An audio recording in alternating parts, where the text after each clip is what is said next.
पटक दिया, हाथ में लेकर पीछे छोड़ दिया।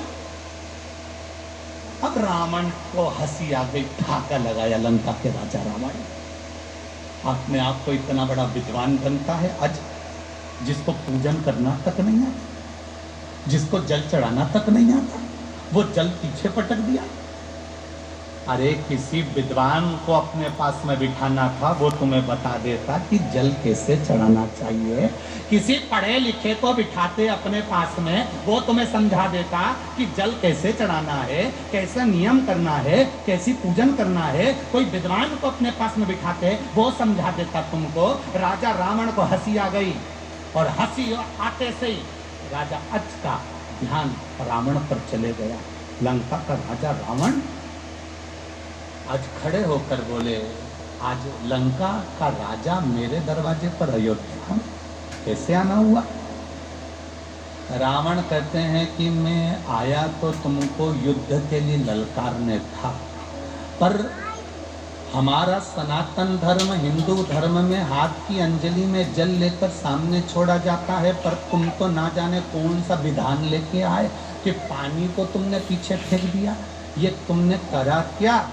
इतने में राजा अज ने कहा, मैंने पानी पीछे इसलिए फेंका, मैं जब पूजन कर रहा था 9वें नंबर का पुष्प मैंने समर्पित करा था, और मेरे कानों में गौ माता की आवाज़ मेरे कानों में रंभाने की सुनाई देने लगी। यहाँ से 42 किलोमीटर की दूरी पर जंगल में एक शेर एक गाय को खाने वाला था।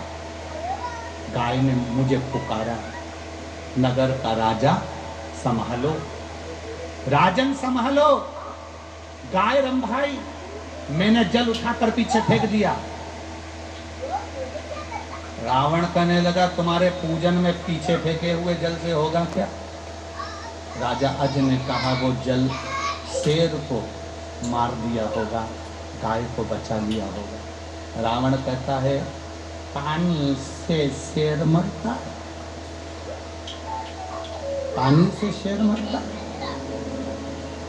राजा अज ने कहा, मेरे भोलेनाथ जी का जो पानी है ना, ये कोई साधारण नहीं है, शेर भी मरा होगा, जाओ जरा देख कर आओ। रावण जब राजा अज से मिला नहीं, बात नहीं करी, तुरंत रथ उठाया रावण ने, 42 किलोमीटर दूर वन में पहुंचा, और वन में जाकर क्या देखता है? एक गाय घास चर रही थी, उसके पास में हजारों बाणों से रमा हुआ शेर पड़ा हुआ था। राजा रावण की आंख से आंसू बह गए।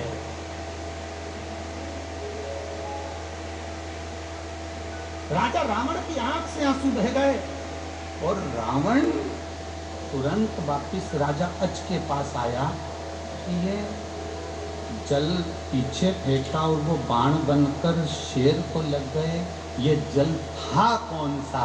तब बाबा राजा अज ने कहा, ये जल साधारण नहीं, शंकर की पूजन में जो जल चढ़ता है वो ना जाने कितने बाणों के बराबर हो जाता है और जीव की रक्षा कर लेता है।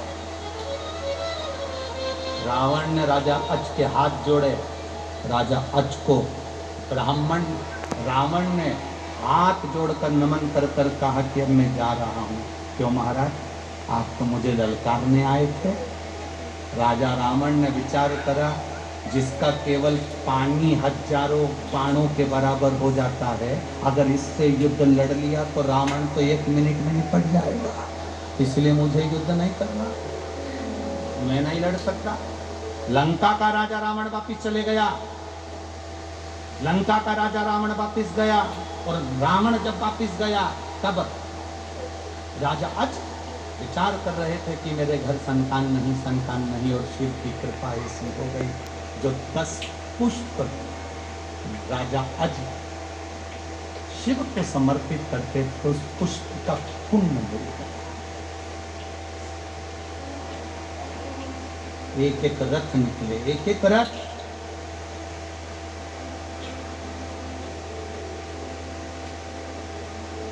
नौ रथ पूरे हुए, 10वां रथ आया, इसलिए नाम क्या पड़ा? जम के बोलो जरा, दशरथ। साधारण क्या दशरथ जी का चरित्र? शिव की भक्ति से मिला। कई लोग कहते हैं हम 2 लोटा पानी चढ़ाएंगे तो ये कब, इसका पुण्य कब मिलेगा? हम 1 लोटा पानी रोज शंकर जी को चढ़ाएंगे, इसका पुण्य कब मिलेगा? इसका पुण्य कब मिलता है?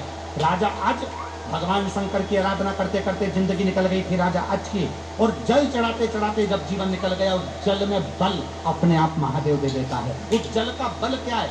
लोग कहते हैं शंकर जी पे चढ़ा हुआ जल पीने से, महाराज कहते हैं, मिश्रा जी कहते हैं, सियोर वाला महाराज कहता है कि कैंसर जैसा रोग ठीक हो जाता है, किडनी लीवर ठीक हो जाते हैं, लोगों की बीमारियां ठीक हो जाती है। आखिर उस जल में है क्या? वो जल तुम्हारे द्वारा जो शंकर जी को चढ़ाया गया है, तुम रोज प्रतिदिन शिव की आराधना में विश्वास के साथ जब जल चढ़ाती हो, वो जल तुम्हारा साधारण नहीं होता, उसमें शंकर का बल आ जाता है और वो बल हमारे रोगों को समाप्त कर देता है, शिव तत्व की प्राप्ति हो जाती है।